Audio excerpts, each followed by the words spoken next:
Hola mis amigos, bienvenidos a una semana más del Poder de la Enseñanza. Soy Omar, muchas gracias por acompañarme el día de hoy. Es un placer para mí estar con ustedes a través de las escrituras. A través de este canal, a través de las escrituras, es una forma de poder comunicarnos y como siempre saberles o decirles o hacerles saber de que el objetivo no solamente es brindar información en estas clases, sino también poderles brindarles alternativas para que puedan enseñar ese conocimiento a los demás. Ese es el objetivo. El objetivo es aprender y obviamente compartir con los demás lo poco que uno va conociendo o aprendiendo. Y obviamente respetar también las diversas opiniones que tienen los demás. Obviamente puedes tener diversa opinión, sin embargo, la doctrina es la misma y en eso todos nos tenemos que poner de acuerdo. Así que el objetivo es eso. ¿Para qué? Para que de esa manera todos podamos venir a Cristo, que ese es el objetivo de una clase. Si el objetivo de la clase no cumple en poder enseñar a los hermanos, a los jóvenes, a los adultos, a todos, es más, si un mensaje dominical no cumple el objetivo de poder traer a las personas a Cristo, en realidad no cumplió su función. De nada sirvió. ¿Por qué? Porque el objetivo es venir a Cristo, todos, ¿verdad? Como saben, estamos estudiando este año, el 2024, lo que es el libro de Mormón, otro testamento de Jesucristo, así lo llama la iglesia. Nos corresponde lo que es la semana del 13 de mayo al 20 de mayo, ya estamos casi en la penúltima semana del mes, quinto del año. Hemos pasado el Día de la Madre, hemos pasado, espero que lo hayan pasado bonito, hemos pasado en algunos países, se ha celebrado el Día del Trabajador también, lo que es el 1 de mayo. En Estados Unidos no se celebra el 1 de mayo, el Día del Trabajador, a pesar que se organizó aquí, o se hizo aquí, o fue la revolución aquí en Estados Unidos. Sin embargo, no se celebra, se celebra en septiembre. Así que los que vivimos en Estados Unidos, pues todavía estamos esperando que llegue septiembre para celebrar lo que es el Día del Trabajador. En todos los países se celebra el 1 de mayo, aquí no. Estamos estudiando el manual Ven, sígueme de la Iglesia de Jesucristo de los Santos de los Últimos Días. Estamos en el episodio 20, han pasado ya casi 20 semanas, así que estamos estudiando las Escrituras y nos encontramos lo que es esta semana a poder estudiar Mosía capítulo 11, del 11 al 17. Nos corresponde esos capítulos estudiar y poder aprender de tal manera que podamos, obviamente, conocer un poquito más, que ese es el objetivo. Agradezco siempre a todos los que nos siguen, a todos los que nos acompañan. Gracias por acompañarnos, gracias por suscribirse al canal y por sus comentarios. El título de la clase del día de hoy es Una luz que nunca se puede extinguir. Eso está en Mosía capítulo 16, versículo 9. El versículo 9 dice así: Él es la luz y la vida del mundo. Sí, una luz que es infinita, que nunca se puede extinguir. Sí, y también una vida que es infinita para que no haya más muerte. Fin del versículo. Una luz. Siempre Jesús es conocido por la luz, ¿verdad? Y el título de la clase, pues, es una luz que nunca se puede extinguir. Bueno, Cristo era la luz y nunca se puede extinguir. Así que eso veríamos el día de hoy. Cristo es la luz que nunca se puede extinguir. La resurrección de la muerte es absoluta. Eso hay que saberlo. En Cristo hay una vida que es infinita, que ya no puede haber muerte. La misión del Mesías expiatorio es necesaria, pero solo una vez. Y sin Cristo todo es oscuridad, miseria y muerte. Eso es lo que nos esperaría si es que no estuviésemos al lado o en el camino a Cristo. Así que vamos a empezar la clase. Una vez más, saludo a todos los que nos siguen. Nos siguen de Uruguay, muchas gracias por acompañarnos, de Perú, de diversos lugares, de Estados Unidos, de Nueva York, de Florida también, de Guatemala. Gracias por acompañarnos. De México siempre nos acompañan, de Ecuador también, de Chile. Muchas gracias por acompañarnos. Veo gente de Venezuela. Gracias por acompañarnos y por suscribirse al canal y por darle like, sus comentarios, algunos comentarios muy agradables en la cual obviamente expresan su fe, su testimonio. Y gracias. Si la clase te ha servido en algo y quieres comentarlo, adelante. Para mí es un tesoro invalorable saber y siempre leo los comentarios. Vamos a empezar la clase. Una vez más, también les comento de que estoy comentando, va a ser por varias semanas porque no hay mucho tiempo, pero en estas clases estoy comentando lo que es la conferencia general que ocurrió en el mes de abril, en la conferencia general. ¿Qué pasó? Y estamos ya vengo como 3 semanas comentando. El día de hoy vamos a leer el mensaje del elder Ulises Soares, del Coro de los 12 Apóstoles. También voy a comentar, por si acaso, cuando llegue el momento, lo que fue o lo que es las estadísticas de la iglesia. Ahí está medio interesante eso. Hablando como siempre, trato de hablar un poquito de lo que es el personaje, en este caso iba a decir el speaker, que viene a ser el discursante, el discursante que dio su mensaje en la conferencia general, en este caso el elder Soares, miembro del Quórum de los 12 Apóstoles, es uno de los apóstoles casi recién llamados, ¿verdad? Está en el apostolado desde el año 2018, ya va a cumplir pues 6 años, tiene 65 años de edad, es el penúltimo apóstol más antiguo, es casi uno de los últimos, pero como llamaron recientemente a uno más, él viene a ser el penúltimo apóstol. Como su apellido lo delata, pues es brasileño, así que los sudamericanos soy sudamericano yo también, debemos estar felices de tener un apóstol sudamericano. Con el elder Soares es curioso, miren la estadística de lo que les voy a decir, yo sé que lo sabían, pero es bueno recalcarlo. Con el elder Soares son 3, así como lo escuchas, 3 los extranjeros que están en el apostolado. Primero, me refiero a extranjeros que no son de Estados Unidos, ¿verdad? Porque si ustedes están en su país van a decir, no, extranjero de mi país, no. Extranjeros que no son de Estados Unidos, a eso me refiero. Primero es el elder Uchtdorf, que fue consejero, ahora es apóstol nada más, no es consejero, que es el elder, y es de Alemania, pues no es el alemán. Está el elder Soares, que es brasileño, y recientemente llamaron pues al elder Patrick Keron, ¿verdad? Que lo mencioné también. El elder Patrick Keron es británico-irlandés. Es un lord, ¿verdad? A los británicos le dicen así. Así que poco a poco pues se va haciendo más internacional el apostolado. De 15 apóstoles o élderes o profetas, 3 ya son extranjeros, no son de Estados Unidos. El elder Soares es contador de profesión y es un administrador de empresas. Obviamente estudió en Brasil, ha sido misionero también en Brasil. ¿El qué dijo? Él fue el cuarto discursante, pues el sábado en la mañana. Estamos en ese orden tratando los mensajes. Él habló acerca de los convenios. ¿Se acuerdan que el mensaje anterior también ha sido de los convenios? Y él sigue hablando de los convenios, qué debemos hacer, y él cuenta que muchas veces nos perdemos por la construcción de un templo. Él habla que fue a la inauguración o a la dedicación de un templo, y obviamente que siempre hay una parafernalia. Parafernalia pues algo exuberante, ¿verdad? Las puertas abiertas, las invitaciones, es algo agradable también, ¿verdad? Porque no siempre ocurre. Entonces, y él está feliz de eso. Sin embargo, él dice que luego olvidamos los convenios que ahí se hacen. Qué curioso, ¿eh? Se olvida luego, ya que pasa todo el bullicio, se olvida pues ya de los convenios que ahí se hacen.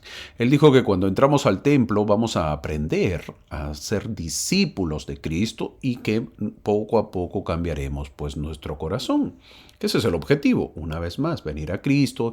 En este caso, entrar al templo, pues uno se aprende a ser discípulo de Cristo y cambiar nuestro corazón. Él también nos menciona que el templo nos fortalece para vencer las semillas de la duda, la tristeza y la frustración. Cuando uno va al templo, obviamente cuando tienes dudas, las dudas van a disminuir. La frustración que tú tienes va a disminuir. La pena, el dolor va a disminuir. Eso tenlo por seguro. No quiere decir que se van a eliminar. No, va a disminuir. Y él mismo, elder Soares, él no dice eso, que va a disminuir. Él dice que el templo nos fortalece para vencer las semillas de la duda, ¿no? Cuando hay semillas de duda, de tristeza, de pena. También él mencionó acerca de que Nefi tuvo También tuvo en los convenios, por ejemplo, él hizo convenios y sabemos que por eso él fue fuerte, porque él tuvo muchas adversidades. Al templo va mucha gente, menciona él que tiene necesidades y con muchos obstáculos, pero quieren participar de los convenios. Nosotros tenemos que tener fe y confianza en esos convenios. Eso nos hará más fuertes. Él cuenta que su esposa va también al templo y ve pues a veces personas en silla de ruedas, ve también a personas que un manco vio y cómo hacen esos convenios. En la vez pasada creo que les comenté, ¿verdad? Yo fui al templo y yo estaba criticando, pues no, ese soy yo, criticando mentalmente, en mi mente, decía, ¿cómo puede ser posible? Yo mirando, había un video que era para personas sordomudas, ¿verdad? Habían personas en gestos y yo estaba supuestamente criticando, digo, pero si aquí no hay nadie y obviamente, ¿por qué lo hacen? ¿Verdad? Me pareció raro. Entonces, al final, el raro era yo, porque yo estaba en una reunión, obviamente luego me enteré que todos eran sordomudos, ¿verdad? En el templo y pues yo era el que escuchaba y oía y miraba, ¿no? O sea, yo no era el sordomudo. Entonces estaba dedicado a ellos y no hacia mí. Y yo criticando todavía mentalmente. Bueno, pasa, los errores, las tonterías que uno comete. Y obviamente pues ahí va gente con necesidades, ¿verdad? Entonces personas sordomudas que también, como todos tenemos necesidades, van al templo y obviamente el templo les brinda las facilidades para que puedan realizar y participar de los convenios. Entonces él menciona que nosotros tenemos que tener fe y confianza en esos convenios y eso nos va a hacer fuertes. Entonces debemos prepararnos, dice él, para entrar al templo, para poder estar siempre listos. La meta es tener una cita. Me gustó eso cuando dijo que la meta es tener una cita con el Señor. ¿Dónde? En su templo. ¿Te imaginas? Hey, Omar, hey, Juana, hey, Pedro, tú, Miguel, te espero en el templo. Tengo una cita contigo el día miércoles a las 4 de la tarde. El día jueves contigo a las 5 de la tarde. Contigo, Albertito, tengo una cita el día viernes a las 8 de la mañana. ¿Mm? ¿Dónde? En el templo. Te espero. Qué bonito, ¿verdad? Qué bonito sería. Pero eso es lo que dice el Elder Suárez, que todo, bueno, nosotros tenemos que tener una meta de poder tener una cita con el Señor en su templo. No olvidemos, dice él, que el templo es el lugar donde podemos ser transformados.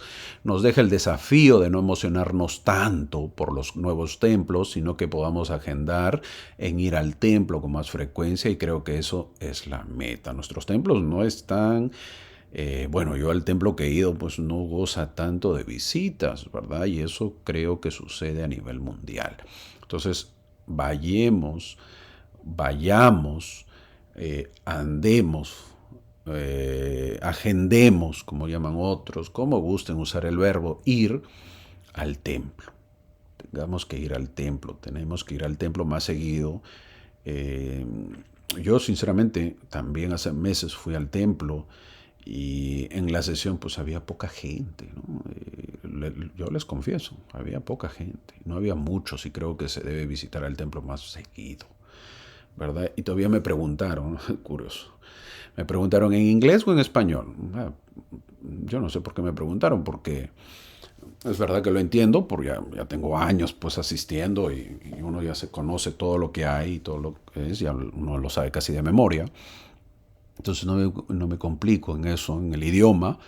Y además que te dan pues los auriculares y ahí pues puedes hacer el cambio del idioma, ¿verdad? O sea, no es tan complicado. Entonces le digo cualquiera. Me dice ahí el de inglés. Ok. Y pues me metí y habían pocos. Y luego pues, bueno, yo soy así, ¿verdad? Pregunté de casualidad a un hermano. Le digo, ¿y en el de español? No hay nadie. Entonces, ¿para qué me pregunta? ¿Para qué me pregunta? Me iba a ir al español.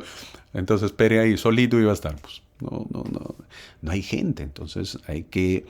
Y yo normalmente voy un día, pues casi acostumbro a ir los sábados. por el trabajo, ¿verdad? Y yo creo que es la mayoría, como la mayoría de personas. Imagínense, yo no estoy yendo, si soy un poco más estricto, diría pues un día miércoles a las 9 de la mañana. Es más complicado, ¿verdad? La gente trabaja, está dando de comer a sus hijos o llevándoles a escuelas, etcétera, ¿verdad? Es un poco más difícil. Pero no, un sábado en la tarde, donde ya la gente, casi la mayoría de gente descansa, puede ir, ¿no? Puede ir. Y no estoy hablando de 12 medio del día, yo estoy hablando de la tarde, noche ya casi. Entonces, donde la gente ya pues tiene más tiempo. Y que esté vacío, me parece complicado, me parece difícil. Entonces, yo creo que el Elder Suárez es muy tajante aquí, que hagamos una cita, hagamos el esfuerzo de poder ir al templo. No nos llenemos la cabeza con la parafernalia de, ay, qué bonito, puertas abiertas, ay, la construcción de un templo, hoy en mi país están haciendo un templo, qué alegría. Sí, qué bueno. No es eso el objetivo es anda, asiste, ¿verdad? Ese es el objetivo. Bonito mensaje, ¿por qué? Porque tenemos que hacer convenios. Así que buen mensaje, te aconsejo que lo puedas leer o escuchar y poder sacar tus propias conclusiones con respecto al mensaje del Elder Soares, dice, en apóstol de la iglesia, que dio pues este mensaje en la conferencia general. Muy bien, vamos a empezar las clases. Hoy nos toca del capítulo 11 al 17, son 8 páginas. Quizás sea mucho, si te ves muchísimo, pero se puede leer todo en una semana. Así que no me parece mucho, pero si te parece mucho, hazlo poco a poco y ya que has tenido algunas semanas donde se ha leído poco, creo que te puedes poner al nivel.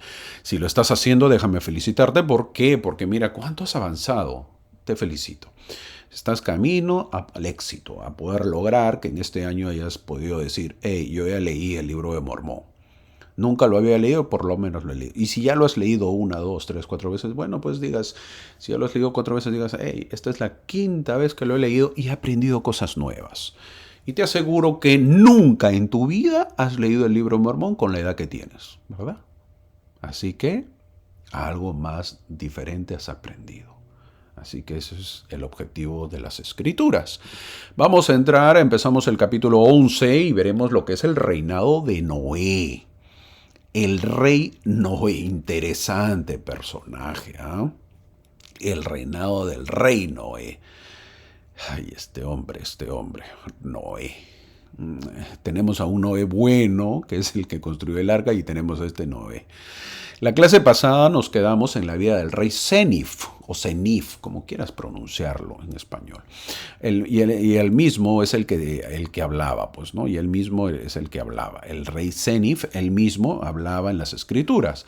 Es decir, lo que se escribió, el profeta Mormón lo puso tan igual como estaba. O sea, Senif escribió en las planchas y él mismo, cuando lo encontró Mormón, porque hay que saber que el libro Mormón es un compendio de todo, pero cuando encontró Mormón las planchas de Senif, no hizo nada, las puso tan igual. Así que lo puso todo tan igual lo que vio del registro de Senif. Ahora, tenga en cuenta que en el capítulo 11, a partir de este capítulo, está escrito principalmente en tercera persona. Versículo 1, nos damos cuenta que dice ahí, y sucedió que Senif. ¿Qué quiere decir eso? Que a partir de ahora, Mormón, en el versículo 1 está diciendo que ya está escrito en tercera persona, pero en los capítulos 9 y 10 que vimos la semana pasada fueron escritos ¿en qué? En primera persona. Ahora estamos en tercera y la anterior fue en primera. Note que también como Mormón nos dice esto, porque es importante saber quién lo habla, quién lo dice. Entonces, al hablar Mormón ha leído pues 1000 páginas, estoy poniendo un ejemplo, y él está resumiendo. Ok, ya leí las 1000 páginas de la vida del rey Noé, pues lo voy a resumir en 1, en 2, en 3, en 4. Ok, pues ya eso es de acuerdo a la visión del profeta Mormón. En cambio, las planchas de Senif que vimos la semana pasada, que son los capítulos 9 y 10, no hizo nada.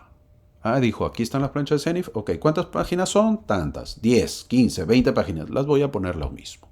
No hago cambios. ¿Por qué hizo eso Mormón? Bueno, para eso fue llamado. Él fue llamado para hacer eso, el compendio. Entonces algunos los consideran importantes, algunos no. Ahora mira lo curioso. Mormón nos dice en una breve declaración del carácter del malvado rey Noé. Quizás hubieron muchísimas planchas, hablaban del rey Noé, pero él lo resumió Mormón en el versículo 1 y dice, no anduvo en los caminos de su padre. Pum, resumen. Quizás hubieron pues 30 planchas ahí hablando del rey Noé, como era, hermoso, bello, gordito, bonachón, buena gente, amable con toda la gente, etcétera, etcétera, que hacía obras y obras, lo que sea. Mormón lo leyó y lo resumió en un versículo. No anduvo en los caminos de su padre. Terrible, ¿ah? Muy, muy, muy terrible. ¿Tú te imaginas que encuentre? Ustedes se han dado cuenta que cuando ustedes están, bueno, en la calle o en alguna reunión, lo que sea, y encuentran a alguien que conoció a sus padres, se dan cuenta, hey, yo conocí a tu papá. Y quizás el papá está vivo, ya está viejito, o quizás ya falleció, etcétera, o a la mamá. Hey, sí, yo conocí a tu mamá, yo conocí a tu papá. Y uno quiere pues saber, ¿no? Hey, ¿sí? ¿Dónde lo conociste? ¿Cómo lo conociste? ¿Qué te cuentas? Sí, yo estudié con tu papá, yo lo conocí cuando era joven, no, yo lo conocí en el ejército, yo lo conocí en la misión, etcétera. Entonces la pregunta es, ¿qué referencia te da? Y uno a veces cruza dedos, a veces uno espera algo agradable. Ahora, en este caso, miren lo que dice Mormón pues de Noé. No anduvo en los caminos de su padre. Terrible. Imagínate que te encuentren a ti o que digan de ti que no anduviste en los caminos de tu papá o de tu mamá. Yo conocí a tu papá, yo conocí a tu mamá, yo conocí a tu familia y no has andado en los caminos de tu familia. Terrible, ¿verdad? Terrible. Así que nosotros, y yo digo, ¿por qué lo resume? Porque veremos a un rey que es muy pomposo. Les gustaba todo lo material al rey Noé, todo lo deslumbrante. El único problema de Noé, sin embargo, fue que Mormón, el profeta Mormón, aparentemente no quedó impresionado con un historial tan lleno de prejuicios. Eso no le impactó a Mormón, a él le dio igual cuando estaba haciendo el resumen, por lo que decidió hacer un resumen pues bien escueto. Escueto quiere decir pequeñísimo, ¿verdad? Bien escueto y trágico, ¿eh? De hecho, la introducción de Mormón a Noé comienza de manera poco halagadora. Pues rápidamente Mormón dice que no anduvo en la senda de su padre. Mormón no habría tenido ningún interés en contar los detalles políticos del reinado de Noé. Mormón cambia un relato en tercera persona, como ya les mencioné, porque el relato en primera persona no encajaba, no entraba con la percepción que Mormón tenía de Noé. No, yo no te voy a poner a ti, pues en otras palabras dijo eso, ¿verdad? Yo no voy a poner a ti lo que has escrito, no, acá yo te lo cambio y no me interesa nada.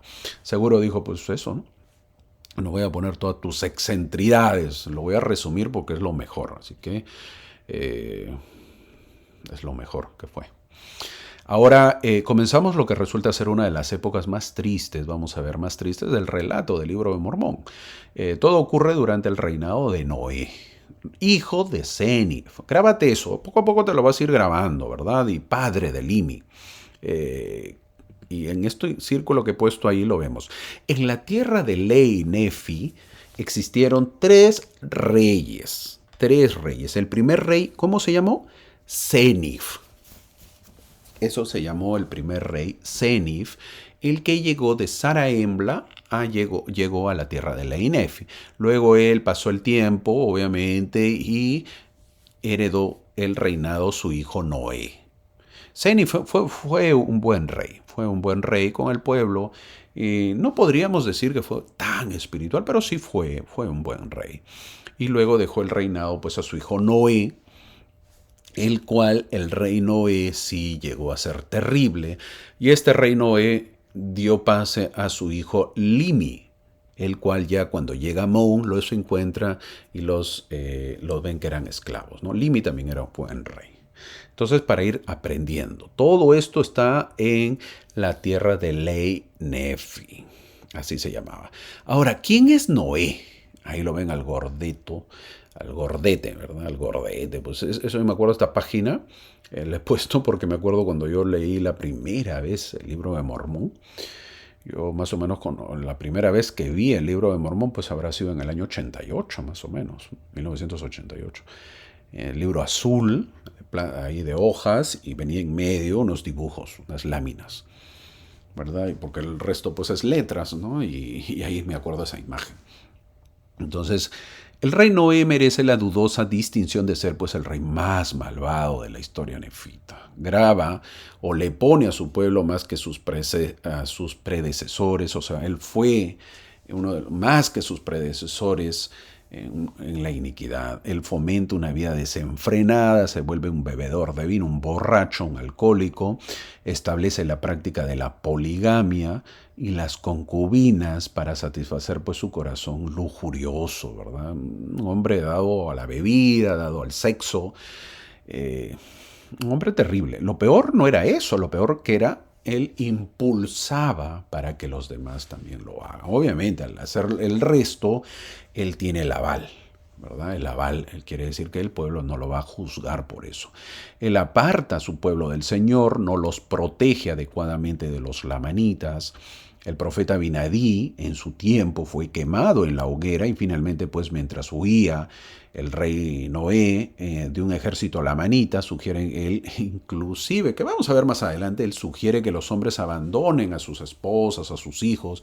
¿Para qué? Para que huyan, para salvar sus vidas. Un hombre muy, muy, muy cobarde, ¿verdad? Un hombre muy bajo, podríamos decir, cobarde. Él es el mejor ejemplo del dicho, pues, cuando dice que cuando los malvados gobiernan, el pueblo, ¿qué pasa con el pueblo? Llora. El pueblo sufre. Ese es el dicho, ¿verdad? Cuando los malvados gobiernan, el pueblo llora, sufre. Mormón no tiene nada bueno sobre qué escribir, sobre solo la maldad de Noé, su extravagancia como rey y la maldad de sus sacerdotes. Así que iremos haciendo un resumen de su vida caótica, más o menos, ya lo estoy haciendo un resumen, pero vamos a ir viéndolo según los versículos. Mormón nos cuenta que Noé se dejó llevar por los deseos de su propio corazón. Tuvo muchas esposas y mucha fornicación, practicaron con el pueblo, dice el versículo 2, pero todo es un gasto. Eso hay que entenderlo, ¿eh? Todo eso es gasto y nada es gratis. Por lo tanto, ¿de dónde se paga todos esos gastos que tenía el gordito este? En el versículo 3 dice que puso un tributo de la quinta parte de todo lo que tuviese. Ahí está. Quinta parte. ¡Suá! Le quitaba él. Un impuesto altísimo, pues, muy alto. Tenías $50, tenías que dar la quinta parte. ¿Cuánto viene a ser? $10. Imagínate, es bastante. Mucho. Mucho es. ¿Para qué? Porque él tenía que pagar pues, las fechorías que ellos realizaban y eso lo tenía que pagar el pueblo. Ahora, ¿qué tal diferencia, verdad, con el rey Benjamín? Que él trabajó para que los impuestos pues, no parezcan tan altos al pueblo. Para que eso se logre, él mismo trabajó, el rey Benjamín. Noé cambia los asuntos del reino, dice en el versículo 4.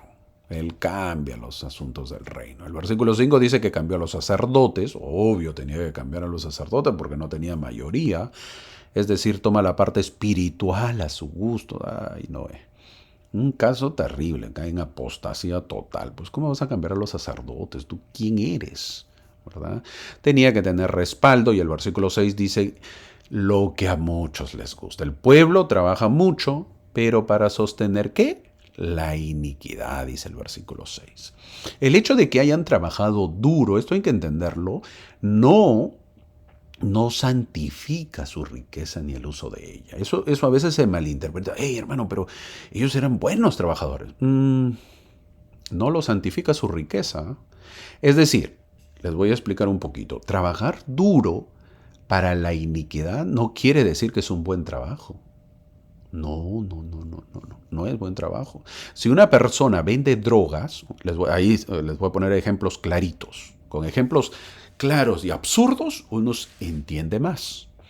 Un ejemplo, como ya lo mencioné, una persona vende drogas. ¿Es un trabajo fácil? simple. ¿Quién lo dice? ¿Mm? Vean nomás, ¿verdad? Vender drogas no es fácil.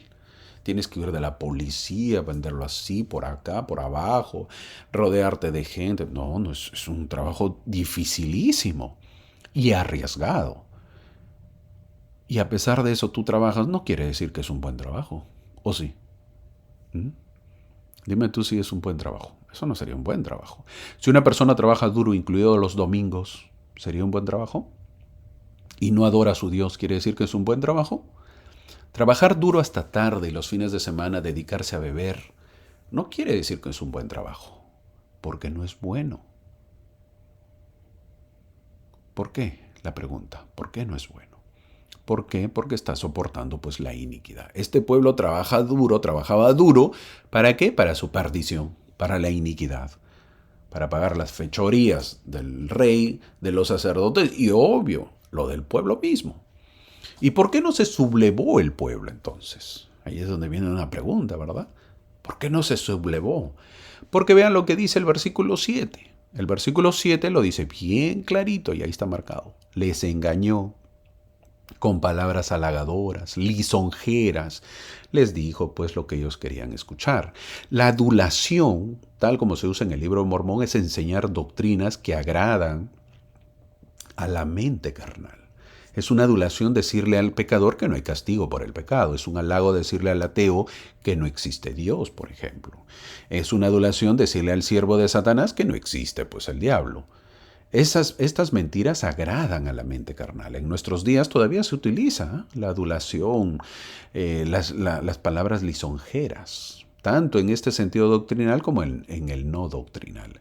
Esos mensajes donde, por ejemplo, dicen todo está bien en Sion, todo va bien, y donde no se puede pues hablar muy duro. Por ejemplo, no se puede hablar muy duro a los feligreses, a los miembros. ¿Por qué? Porque se ofenden. Entonces el líder tiene que decirles que todo está bien, que no se preocupen. Sí, hermanito, todo va bien. Y el barrio está perfecto. Asistencia perfecta. ¿Cuántos asisten? 30, 40, 60. No, hermano, en mi barrio asisten 150. Ah, 150, muy bien. ¿De una asistencia de cuántos? De 600. ¿Cuánto viene a ser? ¿Qué porcentaje viene a ser? Eso es un análisis. Ahí hay que analizarlo. No porque en mi barrio existen 20. ¿De cuánto es mi asistencia? El público en general. 100. Es lo mismo. El 20%. Así se tiene que mirar. Entonces vamos a depurar, pero hazlo. Hagámoslo. Depuremos para ver la realidad. Se tiene que ver la realidad. Pero si queremos que el líder nos ofende, nos hace sentir mal, bueno, estamos mal, ¿no? Así va a ir mal. Por eso es por eso que el líder pues tiene que cambiar su método, tiene que decirle que todo está bien. Por ejemplo, cuando las reuniones solo es para hablar y no encontrar ninguna solución, porque siempre se habla. ¿Y de qué se habla? De lo mismo. Líderes que tienen reuniones por horas y horas y al final es lo mismo. Lo único que hacen es halagarse para que no se ofenda. Barrios donde predominan las actividades, por ejemplo, porque son actividades, vienen los miembros. Claro, se reúnen, se llenan, y hacen actividades, se llenan. Vienen los hermanos, hay gente, el barrio se llena y todos paz y felicidad. Para saber y aplicar a todo, esto es política también. Entonces lo que hace el comunismo, por ejemplo, en el mundo real es lo que hace el comunismo. El pueblo merece más, dicen. Esos líderes comunistas es lo que dicen. Los socialistas dicen eso. El pueblo se merece más, mucho más que los ricos nos den su dinero. Las empresas son del pueblo, dice. Y el pueblo pues feliz, aplaude. El pueblo se entusiasma, el pueblo le encanta oír eso. Y les da su voto. ¿Qué sucede con el tiempo? Pues, a ver, preguntemos a los pobres que viven en Cuba, en Venezuela. Argentina estaba yéndose en ese camino, en ese abismo prácticamente. Perú casi ya llegó ahí, hasta que lo sacaron el presidente, ¿verdad? Mi hermano, mi amigo, grábate en la mente. Si un gobernante te habla así, te está mintiendo. Lo único para que un país mejore es que haya oportunidades de trabajo y que se usen bien los impuestos. No hay más. No hay más. Pero ¿qué hizo ahora este rey con los impuestos? El rey Noé. ¿Qué hizo? Gastar en cosas superfluas. Edificios, para él mismo, dice el versículo 9, gastaba y gastaba el dinero en cosas finas, cosas de oro, hasta el templo lo adornó, dice el versículo 10. Pero la motivación de Noé para adornar el templo por si acaso no se debió a sus sentimientos reverentes hacia el Señor, sino a su incesante deseo de extravagancia. ¿Cómo era la vida de este rey? Vivía, pues, el versículo 14 lo dice, desenfrenadamente. El versículo 14 pasó su tiempo, dice, viviendo desenfrenadamente, mientras que los reyes justos, como Benjamín o como Mosía en Saraembla, dedicaron pues su tiempo a trabajar con sus propias manos. Gran ejemplo, ¿verdad? Para que el pueblo no estuviera cargado de impuestos. Noé está dispuesto a disfrutar con el trabajo de su pueblo. En su pensamiento absurdo, la gente debería trabajar para que él pueda tener la energía para beber su vino, divertirse con las mujeres y dirigir pues la construcción de su espacioso y ornamental palacio. El mismo libertinaje que él alentaba, que él tenía, fue alentado también entre sus malvados sacerdotes. Era un caos. Este comportamiento permaneció indiscutible ¿hasta qué? Hasta que llegó Abinadí y los llamó al arrepentimiento. Y no solo eso, el versículo 15 dice que se convirtió en un bebedor de vino y también su pueblo. Ahí está, pues. El líder lo hacía, pues el pueblo lo sigue. Algunos han asumido que dice, esto es interesante también cuando dice que el pueblo toma alcohol o toma vino. Muchos han pensado que la palabra sabiduría aplicaba también en esa época. Esto no es el caso, por si acaso. Ese pensamiento o esa enseñanza es falsa. No existe en las escrituras sustento de ello. ¿Ok? Para los sacerdotes en el templo y la orden de los, excepto por ejemplo, y eso hay que saberlo en el Antiguo Testamento, sí estaban prohibidos los sacerdotes en el templo y la orden de los nazareos, prohibido tomar vino. El consumo de vino o bebida fuerte, pues, pero para los demás no estaba prohibido, expresamente prohibido en ningún libro de Mormón o pasaje de la Biblia. Así que no busques más porque no lo vas a encontrar. Más bien se desaconseja el consumo excesivo del alcohol. Eso sí se dice, el consumo excesivo del alcohol. Pablo, por ejemplo, escribió, no os embriagáis con vino, en la cual hay exceso, dice en Efesios 5:18. Durante su ministerio, para recordar un poquito hablando del vino, el Salvador bebió vino con los espiritualmente débiles. No, hermano, pero era puro. Mateo 11:19 fue acusado de ¿qué? De bebedor de vino. Muchos han hecho todo lo posible para demostrar que el vino que bebió el Salvador era vino nuevo, es decir, jugo de uva. No, pues no trates de mezclarlo. Esto representa un malentendido de las Escrituras y el uso del alcohol bajo la ley mosaica. Con eso yo no estoy justificando ni digo que estaba bien que sea un bebedor de vino el rey Noé, sino que él había cruzado la línea del comportamiento prudente y recto, no solo convirtiéndose él mismo en un borracho, sino también fomentando lo mismo entre su pueblo. El carnal debió estar contento con su extravagante gobierno, avalando pues el consumo del alcohol y la promiscuidad sexual. Siempre hay gente que avala eso, ¿verdad? Siempre vamos a encontrar. Hermano, ¿y en esta época, por si acaso, se puede tomar entonces vino? ¿Quién dice eso? No, la norma, la ley, el mandamiento te dice no se consume nada en esta época para nosotros, para los santos de los últimos días. Soy clarito en decirlo. No estoy diciendo no, que hay que tomar, no, nada. Así dice la palabra de sabiduría. Es mandamiento para esta época. ¿Qué sucede entonces ante esto? El enemigo, pues, al ver que ese pueblo está destruido, está dado a la perdición, el enemigo avanza. Los lamanitas crecen, pero no lo hacen como lo hicieron antes, no son tontos. Lo hicieron de a pocos, dice el versículo 16, 17. Atacaban a grupos pequeños y era un plan bueno porque los atacaban a grupos pequeños y luego supuestamente perdían con el ejército del rey Noé y de esta manera pues ellos iban creciendo y los nefitas creían que estaban ganando, dice el versículo 19. En medio de toda esta iniquidad, el versículo 20 nos habla de Abinadí, dice el versículo 19 y el versículo 20. Abinadí empieza a profetizar. Abinadí es el único profeta mártir. Mártir quiere decir que dio su vida. ¿Por quién? Por el Evangelio en el libro de Mormón.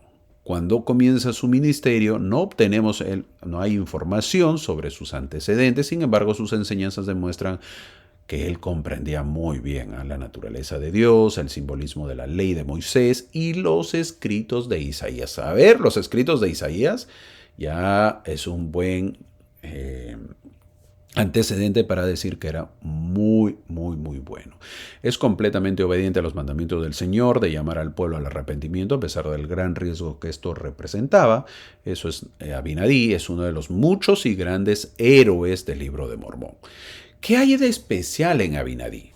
Tal vez fue su total obediencia mientras iba, presumiblemente solo entre aquellos que debía haber sabido que le quitarían la vida, no le importó, para entregar la palabra del Señor y clamar arrepentimiento al pueblo. Él viene a clamar, a decirle al pueblo que se arrepiente, que cambie. Él tal vez sea el hecho mismo de que sabemos tan poco sobre él, no se conoce mucho sobre él. Sus antecedentes no se sabe. Fue simplemente quizás la forma en que enfrentó las adversidades que llegaron a su vida de una manera tan directa. Pues. Por esta razón Abinadí fue y es especial. En los versículos del 20 al 25 da la clave para salir de todo esto, a menos que se arrepientan, dice. Bien claro esa, a menos que se arrepientan, dice del versículo 20 al 25 que se ha marcado. Estos 5 versículos representan una historia muy abreviada del pueblo de Lehi y Nefi, cómo era. Todos los acontecimientos profetizados se cumplirán en los últimos capítulos que veremos de Mosía. Los versículos 24 y 25, el Señor dice que de no hacerlo, seré lento. Si no se arrepienten, versículos 24 y 25, seré lento para escuchar sus gritos. Ahí se está marcando, miren.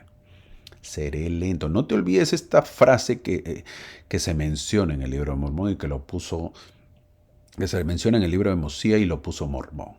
Seré lento para escuchar sus gritos. El Señor puede tardar en responder nuestras oraciones por muchas razones. Quizás estemos orando por lo que no debemos, quizás estemos orando sin fe, es posible que estemos en un periodo de prueba porque no recibiréis testimonio hasta después de la prueba de vuestra fe, dicen las Escrituras. Por estas razones y por otras, los justos a menudo no reciben respuestas inmediatas a las oraciones, eso hay que saberlo.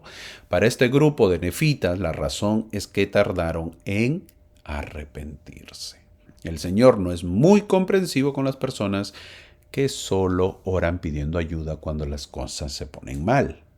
En el día de paz estimaron a la ligera el consejo de Dios, pero en el día de la angustia, por necesidad lo buscan. No es así. No funciona así.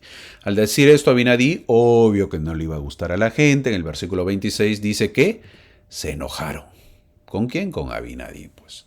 Es interesante notar las reacciones de las personas inicuas hacia los profetas de Dios. Gran problema. Que tú puedas enojarte con un profeta. Los judíos en los días de Lehi buscaban quitarle la vida a Lehi. El pueblo inicuo de Zarehemla buscaba matar a Samuel, lo veremos más adelante. El rey Noé y sus sacerdotes buscaron la vida de Abinadí. ¿Y por qué? Porque los culpables consideran que dura la verdad. Por eso, a menudo florecen entre el pueblo falsos profetas y sacerdotes corruptos, pues. Ahora, Abinadí recién empezaba su trabajo misional o de arrepentimiento, así que no iba a fracasar.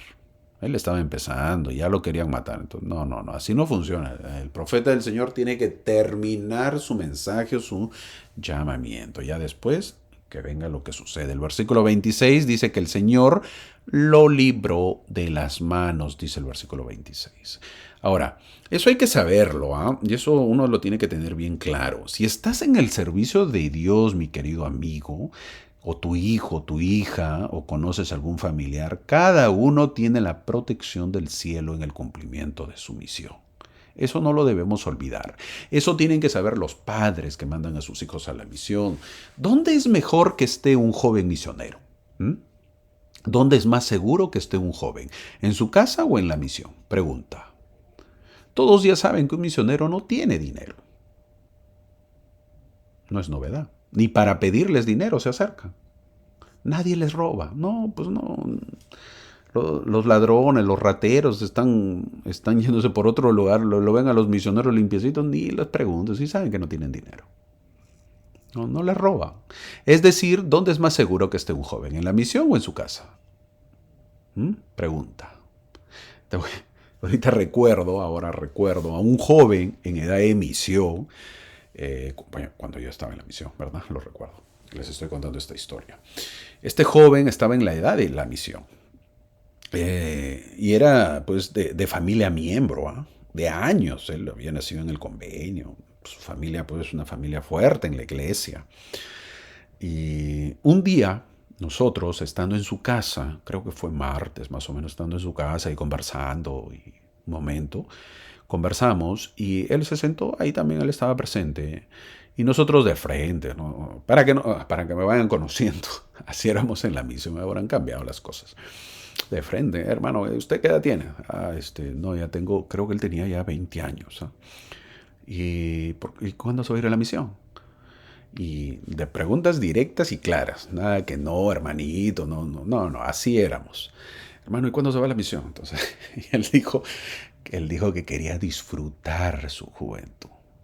Entonces, a veces cuando responden eso, pues uno lo toma de repente también en broma, porque pensábamos que se estaba bromeando, pero él no estaba bromeando, y lo decía en serio. ¿Eh? No, dijo, yo tengo que disfrutar todavía mi juventud. Además, todavía hay tiempo. Y es verdad, pues había tiempo porque los jóvenes salían de los 19 a los 25 antes, ¿no? Los varones. Entonces estaba en sí, pero pues eso no se permite dentro de un joven que ha crecido en la iglesia, ¿verdad? Entonces nosotros lo vimos y él seriamente lo dijo. Y sus padres, que eran miembros activos, todo, le habían dicho también. Pero él no quería ir a la misión. Yo lo recuerdo claramente. Fue un martes y nosotros el el domingo, con mi compañero, pues, ya pasó eso y con el domingo salimos como siempre a las 5:30 de la mañana, porque teníamos que ir a visitar a las familias. Les comento, así se trabajaba antes. ¿Ah? Cada quien pues trabaja diferente, ¿no? No estoy diciendo que en mi época se trabajaba mejor, simplemente éramos así. A las 5:30 de la mañana, nos levantábamos a las 4:30. Imagínense, ni dormíamos. A bañarse hasta las 5, bueno, los dos, pues cada uno se baña, se arregla, se alista, y estudio personal de 5 a 5:30, 5:30 salíamos. Ese día no tomamos breakfast, no había desayuno. Imagínense cómo llegábamos con un hambre. Pero bueno, salíamos a visitar a las familias. ¿Por qué salíamos temprano? Entonces seguro se están preguntando, ¿no? 5:30 de la mañana era oscuro todavía. Pero nosotros íbamos a visitar tempranito, caminando, ¿verdad? Caminando. Porque seguro te estás preguntando si las reuniones empiezan tarde, ¿por qué se levantan tan temprano? No, nosotros íbamos tempranito a visitar a las familias que habíamos enseñado el Evangelio y que habíamos invitado el domingo y que nos habían dicho que sí. Entonces, nosotros íbamos a levantarlos, claro, con nosotros no había excusas, no, que hermanito, que yo lo espero en la capilla, no, esos cuentos no íbamos, ahí no iba. Nosotros íbamos a sus casas, los levantábamos, le tocábamos las puertas, esperar que abran, que se levanten, los dejábamos que tomen su desayuno, se vistan, y luego íbamos a otros, pues y así íbamos a las familias, a los que nos han dicho que no, de repente ya quieren que sí, y así íbamos. Entonces, y luego regresábamos y pasábamos recogiéndolos E íbamos pues a la capilla, o sea que no había excusas con nosotros, no, con nosotros nada que allá voy, allá me esperan, no, no, no, no, esos cuentitos nada que ver. Entonces nosotros íbamos caminando con las familias, ¿no? Tenían niños ahí, nosotros a cuesta con las familias. Les ayudábamos a cambiar a los bebés, los llevábamos pues cargándolos, también algunos que no caminaban, íbamos con 3, 4 familias caminando a la capilla. Y si eran chiquitos al hombro, cargando ahí, llegábamos con la camisa ya pues llena de toda sucia, la camisa blanca, pero bueno, pues así era la felicidad, ¿no? Así llegábamos a la capilla. Felices, ¿eh? Uf, felices, tiempos aquellos, tiempos aquellos. Bueno, volviendo a la historia, entonces caminando muy temprano, muy tempranito, nosotros ahí con mi compañero, un domingo en la mañana, vimos a un joven. ¿Qué pasó con este joven? Caminaba pegado a la pared. Nosotros nos acercamos, nos pareció medio raro, porque estaba, aunque ustedes no lo crean, en ropa interior y casi y desnudo en la parte superior.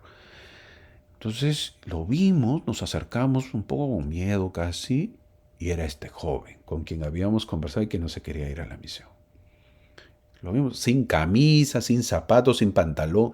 ¿Qué había pasado? Se había ido a una fiesta el sábado, pues fiesta del sábado, ¿verdad? Los jóvenes, pues es sus días, en la noche para disfrutar de la vida.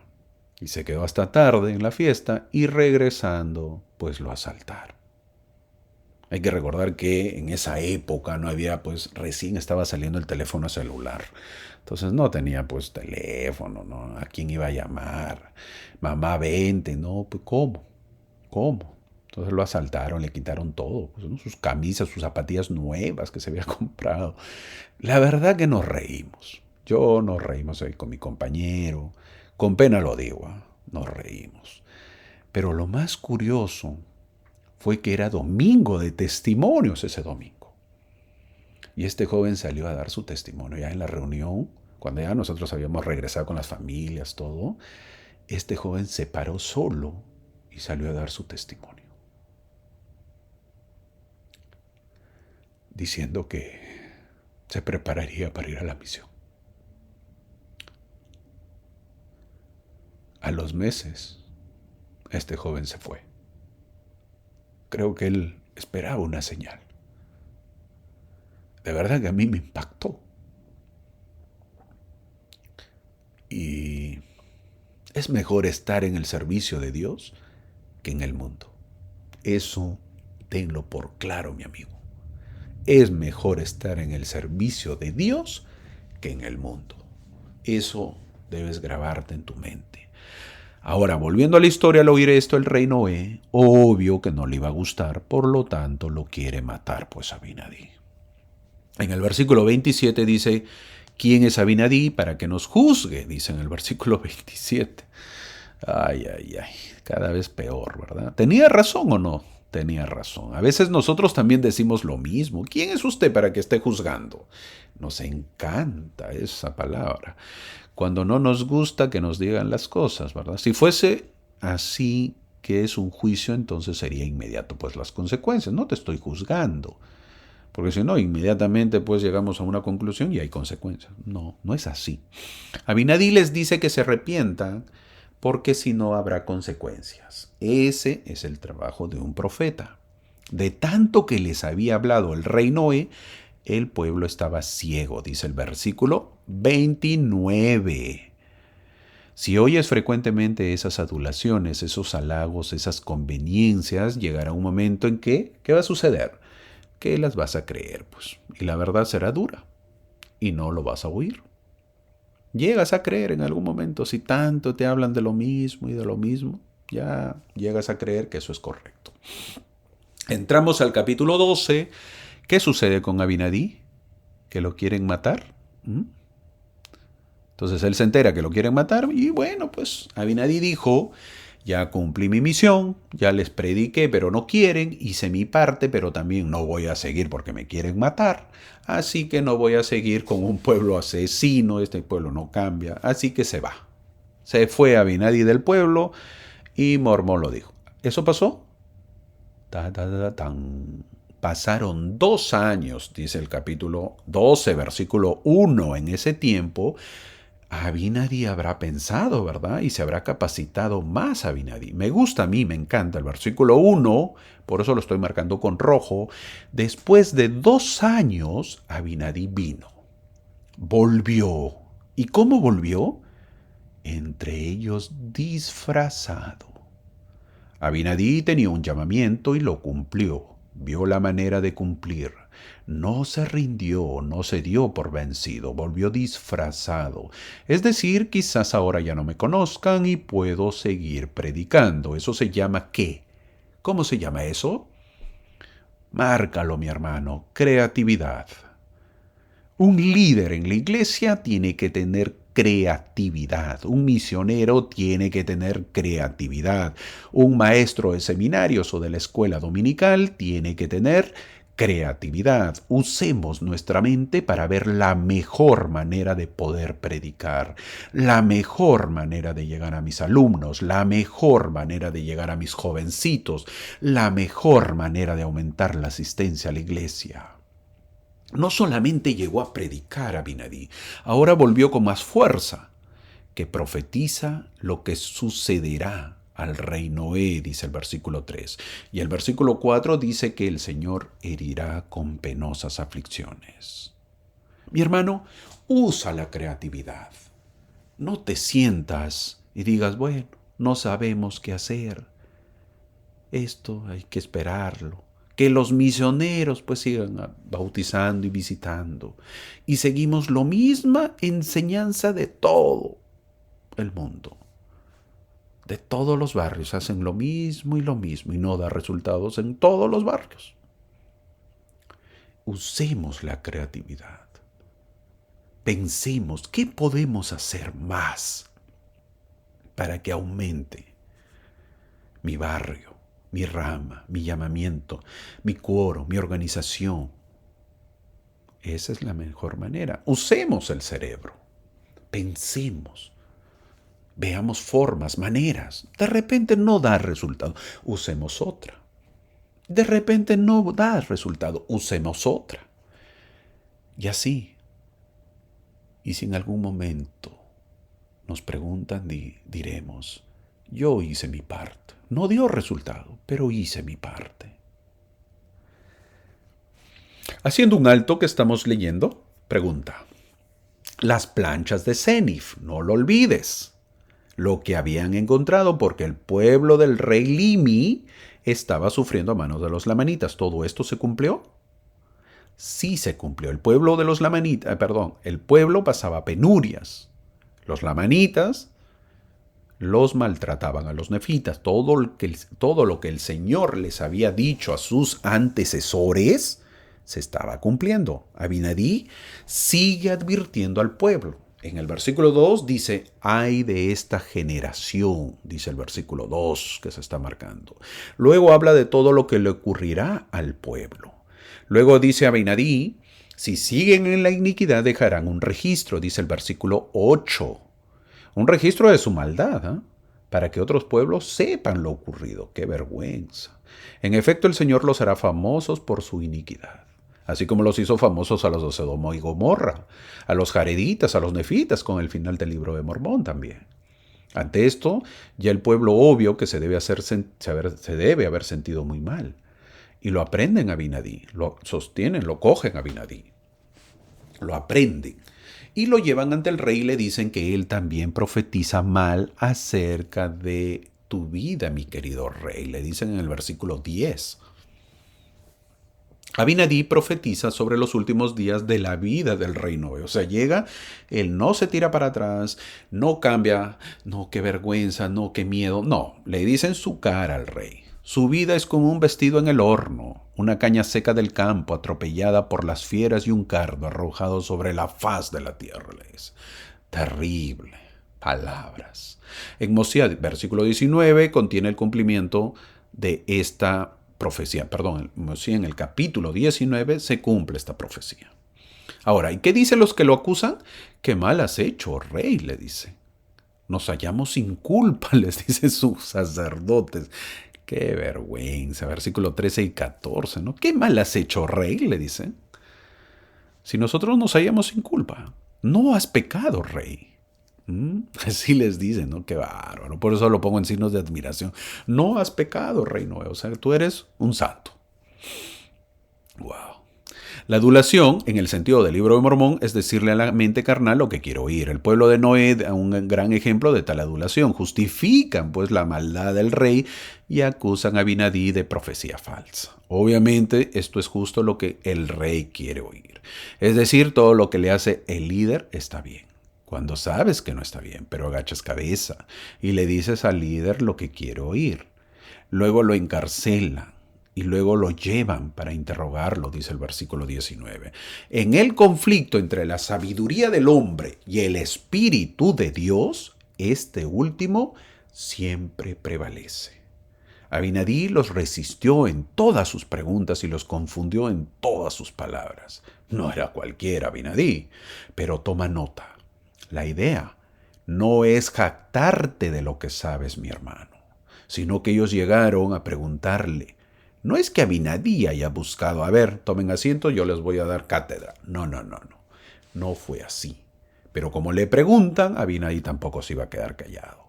Los supuestos sacerdotes presentes, puestos por el rey, le preguntan a Abinadí. Y uno se pregunta, ¿por qué le preguntaron? ¿Acaso no sabían? Y si no sabían, ¿cómo enseñaban? ¿Realmente preguntaban para saber o para hacerlo caer en alguna trampa? Cuando compartes el Evangelio, mi amigo, toma nota, tienes que ver si te están preguntando para verdaderamente saber o solo para caer en trampas. Si es así, a veces no es importante dar a conocer toda la verdad. No siempre debes contestar todas las preguntas.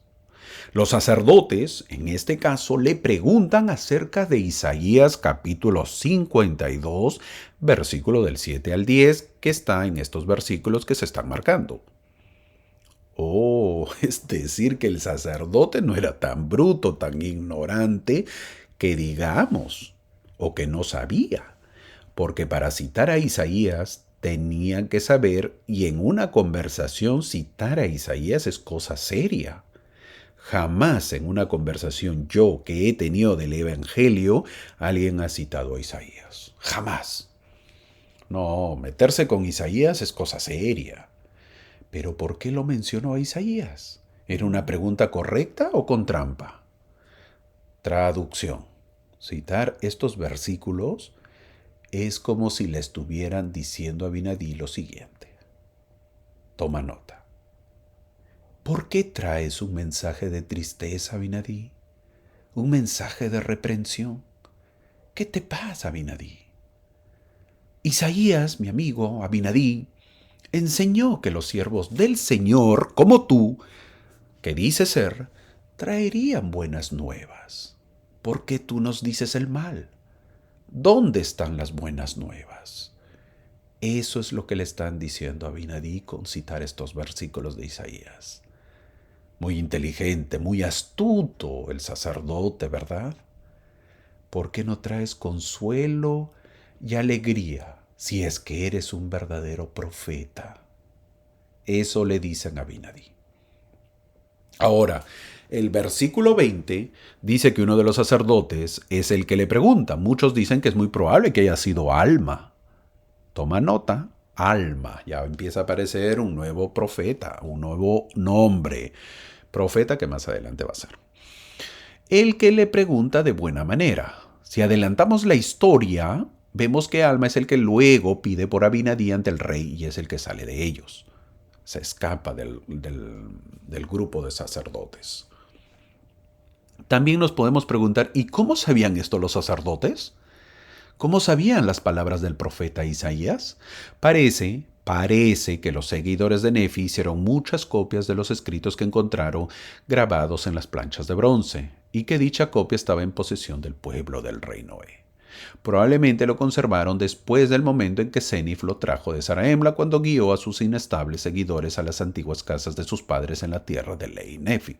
O sea, es decir, lo trajo Senif, parece que lo tenía. Abinadí no respondió. Al escuchar eso, parece que le chocó a Abinadí porque no respondió de inmediato a la pregunta del sacerdote. Aprende, mi hermano, cuando tú tienes una discusión del Evangelio, mira cómo se debe actuar. Abinadí nos enseña formas o fórmulas de cómo predicar el Evangelio, cómo exhortar a las personas. Le hicieron una pregunta dura a Abinadí. ¿Qué hace él? No responde. No respondió de inmediato a la pregunta del sacerdote.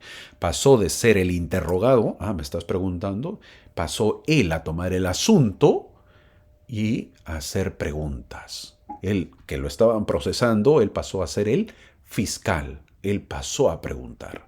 Su acusación contra los sacerdotes fue grave. Los acusó de hipócritas y fraudes. Les dice que han pervertido, que han cambiado las vías del Señor. Les dice en el versículo 26.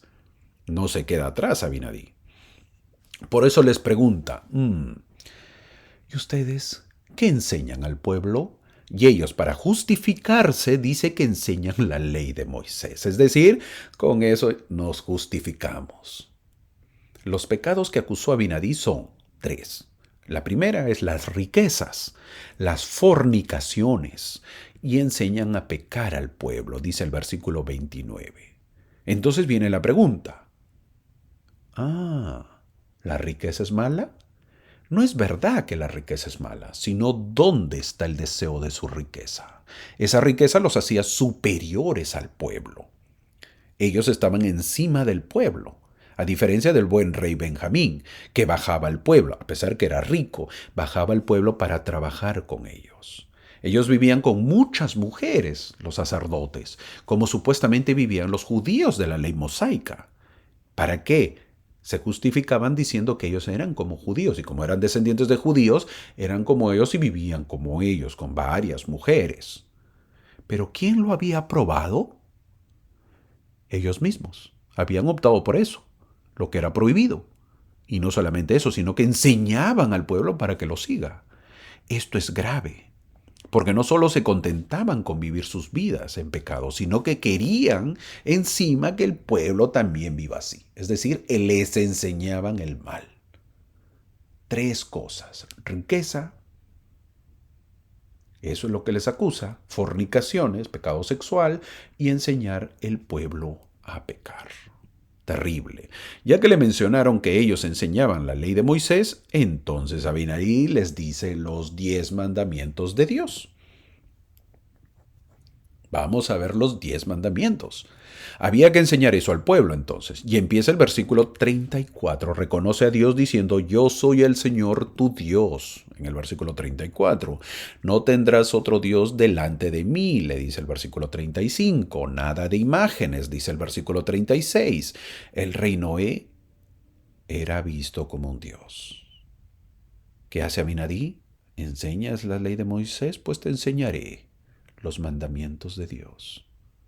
Y para eso te enseñaré y te diré que existe un Dios. Este gordito no es el Dios. Abinadí enseña por lo básico, les presenta a Dios, les dice de Dios, les habla de Dios, es decir, les da dura Abinadí. Cuando uno enseña el Evangelio, toma nota. Antes que nada, antes de los principios o leyes, antes de todo, tenemos que presentar a Dios. Es decir, enseñar quién es Dios. Si quieres enseñar el Evangelio, enseña primero de esa manera, mi amigo. Ese es el gran problema de las personas cuando enseñan el Evangelio. Cuando preguntan, hermanito, a ver, ¿dónde dice? Porque a eso te hacen la pregunta cuando quieren.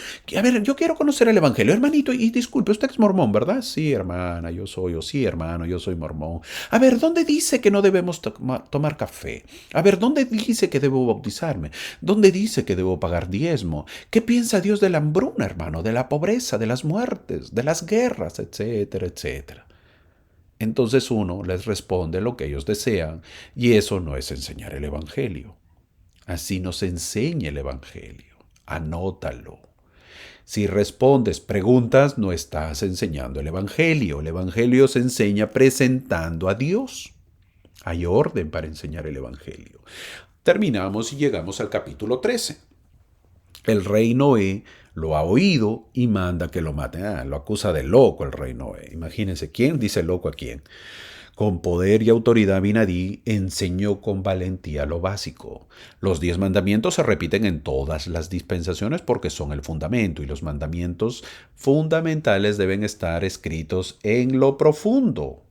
Siempre deben estar escritos en lo profundo de nuestro corazón. Entonces nos preguntamos, ¿por qué Abinadí enseñaría una doctrina tan sagrada a una audiencia tan malvada? Una razón es que Alma estaba allí. Más adelante sabrás que Alma era un sacerdote que estaba oyendo todo. Entonces el Evangelio tenía que ser enseñado correctamente. Y uno solamente lo escuchó. Uno solamente acudió. Uno solamente entendió. Uno solamente se interesó. Así es el Evangelio. Se tiene que enseñar de la forma correcta. El rey inicuo manda matar a un hombre por haberlo oído y lo acusa de loco. Pregunta, ¿la locura es un crimen? Si fuese un crimen, la locura entonces, ¿ese crimen debe ser castigado con la muerte? ¿Quién es el que está cometiendo el crimen entonces? Fueron a detenerlo, pero Abinadí dijo que no lo tocara. Don't touch me. La vida de Abinadí fue preservada para que pudiera terminar su mensaje. Recién había iniciado con los mandamientos que dio Moisés y por lo tanto Abinadí resplandeció. También resplandeció como en su tiempo lo hizo Moisés. Abinadí ya estaba resignado que su vida duraría poco. Así lo dicen los versículos 9 y 10, pero cuando uno lee las Escrituras en el versículo 11 dice algo interesante. Y ahora os leo el resto de los mandamientos de Dios.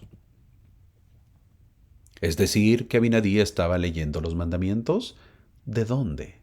Eso indica que tenía escrituras o algo parecido a eso. Es decir, que Abinadí sabía leer, tenía conocimiento, no era cualquiera. Muchos dicen que Abinadí era uno de los sacerdotes que había sacado Noé para poner a sus sacerdotes. Así que ya que ellos decían que enseñaban la ley de Moisés, entonces había que reforzar los mandamientos y continúa a partir del versículo 12. ¿Cuál es el primero? No adorar a otros dioses, dicen los versículos del 12 al 14. No postrarse ante ellos, pero nos podemos preguntar, ¿quién haría eso? Nadie se postraría ante un dios de madera o algún otro material. Pero el presidente Brigham Young dijo, yo vería a un hombre adorando a un pequeño dios hecho de lata o de madera tan pronto como lo vería adorando su propiedad, su terreno, su casa. Es verdad, ¿no? ¿Cuántos se pelean por la herencia, por una tierra, por una casa? ¿Cuántos han dejado de ser hermanos por ello? Esa es la adoración. También, así lo dice el presidente Brigham Young. El versículo 15 habla de no tomar el nombre de Dios en vano. El Señor tomaba tan en serio este mandamiento que en los días de Moisés su violación se castigaba con la muerte. Moisés preguntó al Señor qué debía hacer con un joven que había blasfemado.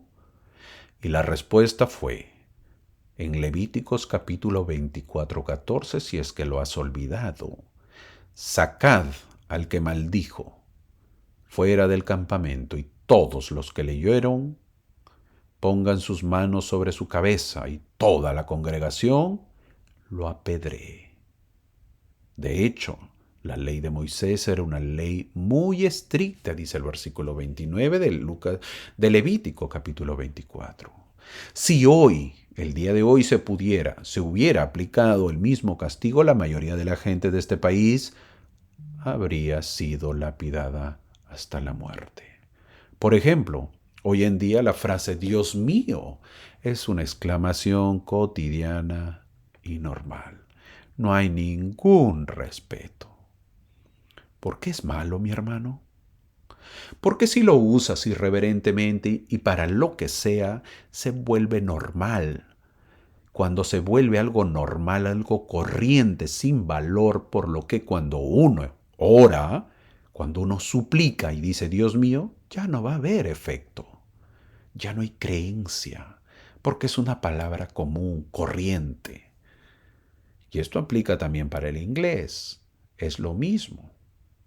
Y hay tanta justificación. El versículo 16 habla del día de reposo. Un día que no le damos mucha importancia en los tiempos de Moisés. El castigo por violar el día de reposo también era la muerte, dice Éxodo capítulo 31, versículo 14. Deberíamos estar agradecidos de que el Señor sea más indulgente con nosotros hoy. Pero este castigo por violar el día de reposo demuestra cuán importante es ese principio para el Señor. El versículo 20 habla de los padres. Si estás buscando longevidad, mi amigo, no hagas dietas o no vayas al gimnasio, sino ¿qué tienes que hacer? Amar, honrar a tus padres. El castigo en esos días era igualmente estricto para quienes violaban este mandamiento. El castigo por deshonrar a los padres era la muerte, y el que hiere a su padre o a su madre de cierto morirá. Y el que maldice a su padre o a su madre de cierto morirá, dice Éxodo capítulo 21, versículos 15 y 17. Nuevamente vemos cómo la ley era una ley muy estricta. Tal vez la única razón por la que se promete longevidad a la persona por la obediencia a esta ley es porque te mataban, pues si no la cumplías, entonces ibas a tener más tiempo, ¿verdad? Ahora se ve cómo se pelean por la herencia y se pelean en vida. Cuando los padres están enfermos, cómo los hijos no llegan a acuerdos para ver por ellos. Tú eres el mayor, debes dar más. Yo no tengo. Pero si yo vivo con ellos, ¿qué más quiere? Pero yo vivo lejos. Pero yo no trabajo. Pero mi esposo está por problemas. Pero tengo deudas, etcétera, y etcétera. Y los padres son dejados a lo lejos. Luego habla de no matar en el versículo 21, no solamente eso, sino tener malicia, no tener odio a los demás. El versículo 22 habla del adulterio, esto incluye tener pensamientos impuros, dijo el Señor. El versículo 23 y 24 dice de no dar falso testimonio y codiciar. Este mandamiento prohíbe no solo pronunciar falsos juramentos y testimonios erróneos, sino que también ordena que se diga la verdad y la veracidad en todo momento. La calumnia, los chismes y las malas palabras de cualquier persona entran en la infracción de esta ley. Omitir una verdad, por cierto, cuando uno conoce, cuando es conocida, o deponer como verdadera una falsedad que puede dañar la persona o la propiedad de otro, es también una violación del noveno mandamiento. La codicia significa la adquisición de cualquier cosa de forma ilícita o clandestina. También significa el no devolver lo prestado o no pagar cualquier deuda que se pueda pagar, cualquier alquiler o salario adeudado. Eso es robar. El crimen y la locura a menudo surgen de un deseo incontrolado de obtener o del anhelo de lo que está prohibido. Al terminar, Abinadí hace una pregunta incómoda a los supuestos sacerdotes en el versículo 25. ¿Habéis enseñado estas cosas a este pueblo? Gran pregunta. La gran pregunta es, ¿qué enseñaron entonces al pueblo? Es decir, eres sacerdote de Dios y ¿qué has enseñado? ¿Qué enseñas al pueblo? Si hubieses enseñado, el Señor no me hubiese dicho que yo venga y que profetice, dice el versículo 26. Abinadí se basa en sus creencias de ellos que tienen que guardar la ley mosaica, que ni la sabían, pero que la obedezcan, pero que llegará el momento en que ya no sea necesario, dice el versículo 27. Luego Abinadí explica la ley de Moisés, que fue dada como un tipo de trabajo espiritual, un sistema y patrón que mantendría al pueblo constantemente involucrado. Con todo, apuntando hacia la venida de ¿quién? Del Salvador y Redentor, Jesús el Cristo. Y lo que pasó es que cuando vino Jesús, que la ley mosaica hablaba de él y el pueblo lo esperaba aún así, lo rechazaron y lo mataron. El versículo 34 nos dice que Dios mismo bajaría entre los hijos de los hombres y tomaría sobre sí la forma de hombre. Este versículo es muy claro de lo que sucedería, algo que el Antiguo Testamento, que viene a ser la Biblia, no se encuentra. Eso es una gran diferencia entre la Biblia y el libro de Mormón. El libro de Mormón es más claro. Abinadí enseña que la ley mosaica es importante y que lleva a Cristo. El objetivo es saber que Cristo vendrá para efectuar la expiación, dice el versículo 28. Para eso son los mandamientos, para entender que Cristo vendrá a pasar una expiación, a sufrir una expiación. En el capítulo 14, al exponer ante los sacerdotes de Noé la relación de la ley de Moisés con el Mesías venidero, Abinadí citó lo que ahora es Isaías capítulo 53. Un análisis cuidadoso de este escrito mesiánico revela que Isaías tenía una comprensión clara de la misión y el sufrimiento del Salvador 100 años antes de que nazca Cristo. Abinadí menciona a Isaías mientras estaba encadenado ante el rey Noé. Abinadí usa este capítulo como la profecía por excelencia del sacrificio del unigénito. Esto es lo que la ley de Moisés estuvo señalando todo el tiempo. Él va a probar a Noé y a los sacerdotes que en verdad todos los profetas han hablado de este Mesías. Un profeta tiene que enseñar del Mesías, tiene que enseñar de Cristo, no puede terminar su mensaje sin hablar de Jesucristo. Hago un paréntesis, nuevamente, no lo he mencionado esta vez, lo que menciono siempre. ¿Este libro es verdadero? ¿José Smith lo está traduciendo o lo está inventando? Está hablando de un personaje como Abinadí que está ante el rey Noé, está hablando de escrituras y de pronto pone a Isaías. ¿Te imaginas eso? ¿Cómo involucra? ¿Cómo lo pone? No, hermano, muy difícil sería que lo esté inventando. Ahora, volviendo a la clase, o al tema, o a las escrituras, Isaías narra a un judío que nacerá en Israel y tiene características para reconocerlo. El versículo 2 dice que será como una planta tierna, es decir, indefenso, no tendrá parecer ni hermosura, dice el versículo 2, es decir, que será como uno de ellos, tan igual no será diferente. El versículo 5, será golpeado por nuestras iniquidades, él llevará nuestras iniquidades, dice el versículo 5. Abinadí menciona que será, cómo será el Mesías y para qué vendrá. El versículo 7 dice que será llevado como un cordero al degolladero. Luego en el versículo 11 dice que Dios verá el afán de su alma y quedará satisfecho. Dios Padre ve los dolores de parto de su Hijo y las exigencias de la justicia quedan satisfechas. A veces Dios el Padre representa la justicia mientras que el Hijo representa la misericordia. No olvidemos que Jesús fue el Hijo perfecto, el único que cumplió el propósito del plan. Dios quedó satisfecho con su entrega y con el pago de la expiación. En el capítulo 15 que entramos, Abinadí enseña que Jesucristo es Dios. En el versículo 1 enseña que Jesucristo es el Dios de Abraham, Isaac y Jacob, el Dios de Mosía, Abinadí y Alma, y vendrá a la tierra. Jesús de Nazaret no era un simple mortal, sin embargo hizo una transición inusual en esa primera Navidad. Fue transformado de Dios en un niño recién nacido.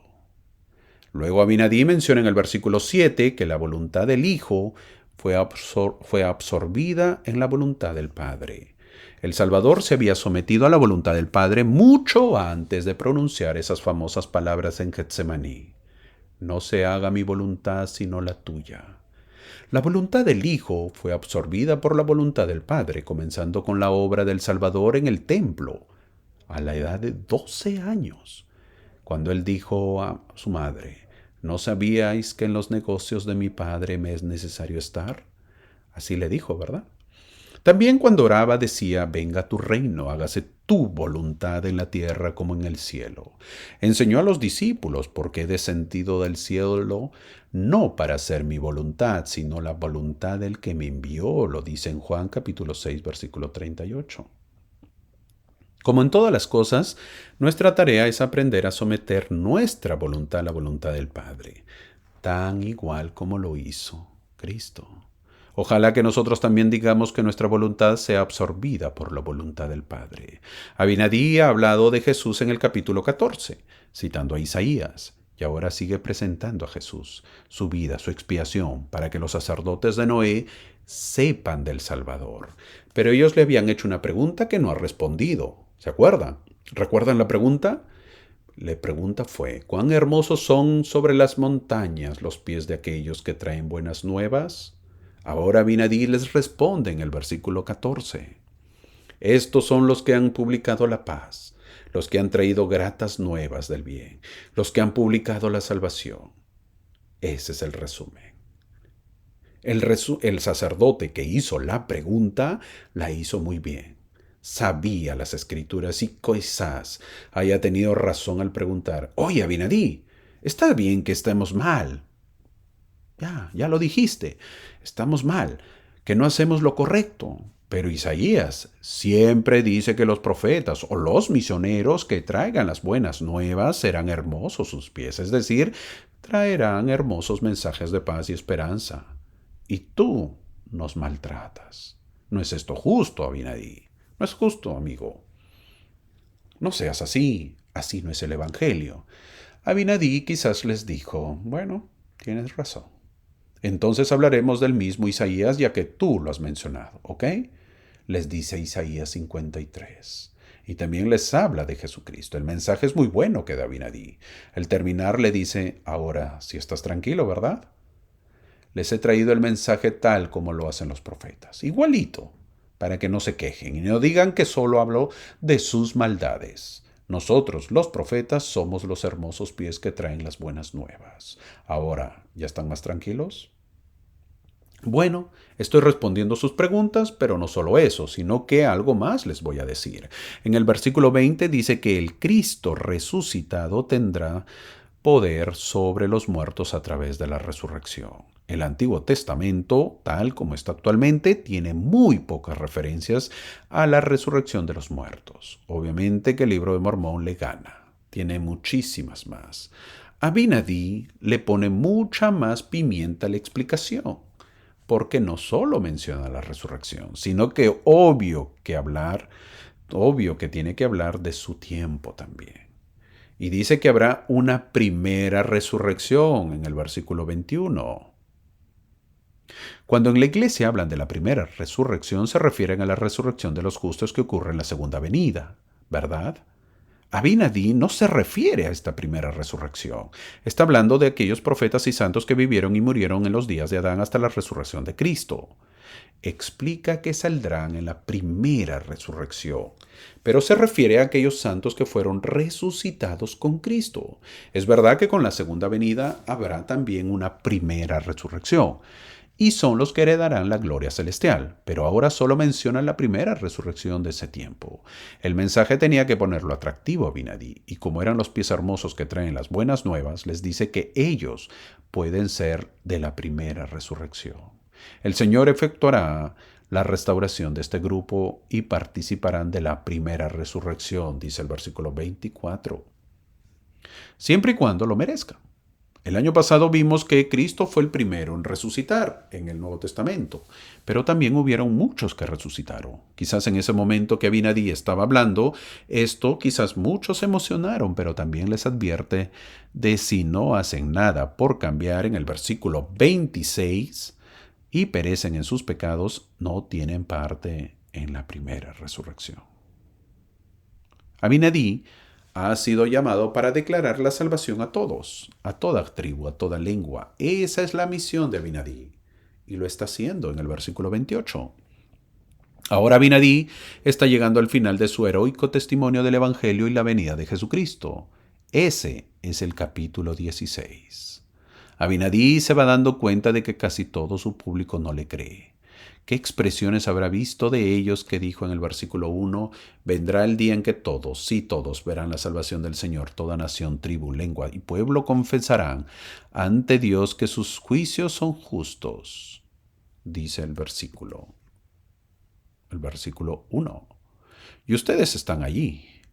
Abinadí tiene un discurso final sobre la gran era milenaria cuando los sobrevivientes de la gran limpieza de la tierra estarán todos de acuerdo y confesarán que los juicios de Dios son justos. Si no cambian ahora, les dice Abinadí, serán echados fuera, dice el versículo 2. ¿Y por qué? Porque no quieren escuchar la voz del Señor. Si siguen así, el Señor los redime, no los perdona. ¿Te imaginas escuchar eso de la boca de un profeta? Si ustedes no escuchan es porque son carnales y diabólicos, les dice el versículo 3. Abinadí, es decir, ya están poseídos y siguen así, están perdidos, les dice el versículo 4. Ya que sabes la historia de lo que sucederá más adelante, sabes que entre los sacerdotes estaba uno, Alma, una vez más te lo menciono. Este sacerdote capta y entiende el mensaje y decide salir de eso. No seguir como los demás sacerdotes. Decide cambiar, decide seguir a Cristo. A veces mi hermano, mi amigo, mi amiga, oímos, leemos, vemos o sentimos un mensaje, una clase, una lectura de las Escrituras que nos hace sentir. En ese momento tomamos la decisión de ser mejores o no. O queremos escuchar lo que dijo Abinadí, que somos carnales y diabólicos. Siempre tomemos la decisión de seguir a Cristo. Abinadí sigue explicando las buenas nuevas, aunque esas buenas nuevas deben haber sido muy duras para sus oyentes. Les sigue diciendo, ustedes están en la oscuridad y la muerte, pero si siguen a Cristo verán la luz, porque Él es la luz y la vida del mundo, dice el versículo 9, el cual es el versículo de la clase, del título de la clase. Así que decidan, Cristo es el que puede salvarlos. No sigan así, creyendo en las enseñanzas de Moisés, pero solo lo que les conviene. Si ustedes enseñan la ley de Moisés, enseñan también que es un símbolo de las cosas que están por venir, dice el versículo 14. Enseñan la redención, el perdón. Viene por medio de Cristo, dice el versículo 15. Yo vengo a hablar de Moisés, pero hablo de Cristo también, que Él da salvación. Un poderoso mensaje que dio Abinadí pudo terminar con su testimonio de que seremos perdonados por Cristo y veremos si hubo efecto, es decir, si hubo cambios o no. El último capítulo, el capítulo 17. Dice en el versículo 1, nos dice que al terminar el rey manda matar a Abinadí. Segunda vez. Es decir, no dio resultado su mensaje. Tanto esfuerzo para nada. Hermano, me toca dar un mensaje, me toca dar una clase. Soy líder de la primaria, soy líder de los hombres jóvenes, etc. Tanto esfuerzo le he dedicado, pero nadie ha mejorado, nadie ha tomado buenas decisiones. Mi hermano, si piensas que por dar un mensaje, una clase o por tu llamamiento vas a ver que todo el público o toda la clase o todos tus alumnos van a cambiar, déjame decirte que estás equivocado. No va a suceder así. El cambio es personal y único. ¿Cuántos misioneros predican y bautizan, pero no todos continúan en el redil? A los años quizás veas a uno o a dos que persevera de los cielos, que persevera en el redil. Quizás uno o dos de los cientos que se bautizan.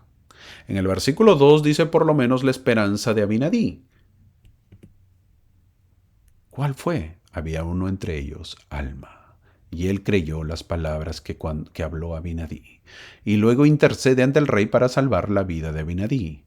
Déjalo que se vaya, le dice, pero lo que no sabe Alma es que cuando das un mensaje claro y directo, puedes ofender a los oyentes, y el rey Noé estaba ofuscado y enojadísimo, tanto así que se enojó con Alma también y lo quiso matar. Alma tuvo que huir. En el versículo 4 nos dice eso. Nos dice que es él quien escribió lo que estamos leyendo. Es posible que Alma se encontrara en un estado de apostasía en ese momento, pero resultaría ser una de las figuras más importantes de la historia nefita. Felizmente que él es el que escribe esta historia. Entonces vemos que es el testimonio de Alma. Cómo se convierte mientras estaba escondido empieza a escribir las palabras de este santo profeta, tal como los registró Alma. Fueron una de las partes más importantes de las porciones doctrinales de el Libro de Mormón. Alma huyó rápidamente porque su tarea era encontrar un refugio seguro y escribir rápidamente las palabras de Abinadí mientras estaban frescas en su mente. Volvemos a la historia de Abinadí. Lo apresan y después le dicen que han encontrado una acusación contra él y merece la muerte. Así dice el versículo 7. ¿Cuál era la razón? El versículo 8 lo dice, porque has dicho que Dios mismo bajará entre los hijos de los hombres. Pero le dicen, te puedes retractar, pero luego cambia el rey. ¿Te vas a retractar de eso? Eso es lo que le dice el rey Noé. Mira, antes que te retractes o cuando te retractes, incluyes que el mal que has hablado contra mí y mi pueblo. Uno de los métodos de los culpables es destruir a quienes han expuesto su culpa. Las palabras de Abinadí condenaron a Noé y a su pueblo por sus caminos pecaminosos. Qué terrible. Noé buscó la vida de Abinadí. La verdadera causa por la que Noé y sus sacerdotes querían que ejecutaran a Abinadí era que era una amenaza al poder e influencia. Estaban celosos, enojados, no querían oír palabras de sus pecados. Al escuchar estas últimas palabras de Abinadí parece que calaron en el corazón del rey Noé, porque el versículo 11 dice que estaban a punto de soltarlo. Aunque parece que fue más el miedo a las palabras de Abinadí, él, Noé, tuvo miedo a sus palabras. Eso indica que fue creyendo lo que Abinadí decía. Noé sintió las palabras de Abinadí y quiso cambiar. Pero en el versículo 12 dice que los sacerdotes también lo acusan. Al saber que ellos también lo acusarían, entonces el rey lo entrega para que lo maten a Abinadí. Algo parecido a Pilatos, ¿verdad? Es decir, que se lavó las manos Noé. ¿Qué enseñanza nos deja esto? Primero, Noé era un hombre inicuo, pero supuestamente no había llegado al punto de matar a gente. Era un pecador, digamos, que fue el más pecador, pero no era un asesino.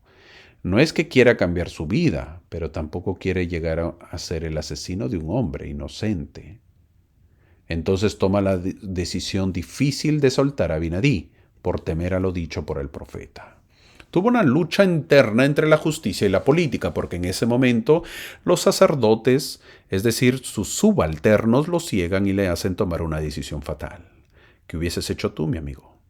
Claro que ahora dirías que lo hubiese soltado a Abinadí. Me parece perfecto que pienses así. Y ahora cambio la pregunta para ponerla en estos tiempos. En tu trabajo, en tu escuela, universidad o reunión de amigos, cuando hablan de temas controversiales, ¿cuál es tu opinión? ¿O lo dejas llevar por la mayoría, por lo que digan tus amigos? ¿Qué dices, por ejemplo, el del domingo que muchos creen que es un invento de la iglesia? ¿Tú qué les dices? ¿Dices que es un mandamiento de Dios y que obedeces? ¿Que dices que de tomar café o alcohol cuando estás con amigos? ¿Te unes? ¿Te callas? ¿O les dices que no lo haces porque para ti es un mandamiento de Dios y que te ayuda en tu salud? Por cierto, que también tienes que ser consecuente con ello, porque si estamos mal de la salud, ¿cómo puedo dar testimonio, verdad? No dejemos que los demás nos influyan, que yo siga esas decisiones que toman la mayoría cuando sé que no es lo correcto. La peor decisión que tomó Noé fue no ser el rey. No tomó la decisión de un líder, sino que se dejó llevar por sus subalternos. Abinadí es quemado, llegó al fin. Una muerte penosa, una muerte con sufrimiento porque nadie se quema rápidamente. Mientras Abinadí estaba sufriendo, pronuncia su mensaje apocalíptico para su pueblo. En el versículo 15 lo dice: lo que yo sufro, sus descendientes también sufrirán. Versículo 15. Los dolores que yo padezco, ustedes lo padecerán, serán afligidos con enfermedades, dice los versículos 15, 16 y 17. Y eso es lo que estaba pasando del rey Limi cuando llegó Amón. Eso estaba cumpliendo y duró muchos años su sufrimiento. Las últimas palabras de Abinadí fueron: oh Dios, recibe mi alma, dice el versículo 19. No hay mejor testimonio que dar la vida por la causa. Con el derramamiento de sangre el testimonio queda sellado. Abinadí se sometió a una muerte cruel a manos de hombres más crueles. No es fácil morir, ni siquiera morir por el propio testimonio, pero el saber de la muerte es mucho más dulce para aquellos cuyas vidas y palabras dan testimonio ferviente de aquel de quien son servidores. Con frecuencia el Señor requiere que algunos de sus representantes derramen su sangre, su propia sangre, en la muerte de un mártir, para que su testamento tenga plena vigencia. Abinadí es un símbolo del triunfo de las normas divinas sobre el orgullo del pecado. Cuando el Señor envía a Abinadí a predicar el arrepentimiento y a advertir al pueblo contra los inevitables resultados destructivos de su comportamiento, las convincentes palabras del profeta son rechazadas. Nadie le hace caso. Ante la corte del malvado rey Noé, Abinadí cumple difícilmente la comisión de clamar arrepentimiento ante los líderes libertinos de la propia colonia. Abinadí se ve obligado a huir. Sin embargo, 2 años más tarde regresa disfrazado para transmitir el terrible pronunciamiento del Señor. Abinadí entrega su mensaje con valentía e inspiración, luego sella su testimonio como mártir en las llamas del castigo. Abinadí, como Cristo, nos rehuye el encargo de permanecer firme contra el mal y cumplir la voluntad del Padre al dar su vida por la causa de la libertad espiritual. ¿Qué ejemplo tan poderoso debería ser Abinadí para todos nosotros? Obedeció valientemente los mandamientos del Señor, aunque le costó la vida. Los profetas de todas las dispensaciones han arriesgado voluntariamente sus vidas y con valentía han hecho la voluntad y proclamado la palabra de Dios. También vimos a Alma y uno se pregunta por qué Alma se sintió conmovido por el testimonio de Abinadí cuando ninguno de sus compañeros sumos sacerdotes parece haber sido afectado de manera similar. Estaba Alma preocupado por los dolores de conciencia, incluso antes de que Abinadí entrara en escena. El sentido de lo bueno y lo malo de Alma, su sentido interno de justicia, clamó contra las abominaciones de la corte del rey Noé. Y nosotros también lo podemos hacer. No dejemos que otros actúen con justicia, porque nosotros también podemos actuar con justicia. Vemos la diferencia de Noé y Alma. Mientras Noé también quiso hacer lo bueno y tenía el poder, Alma hizo lo bueno y no tenía el poder. Seamos diferentes en defender la fe de Cristo. Que tengamos una hermosa semana. Gracias por acompañarme y te espero la próxima semana. Gracias.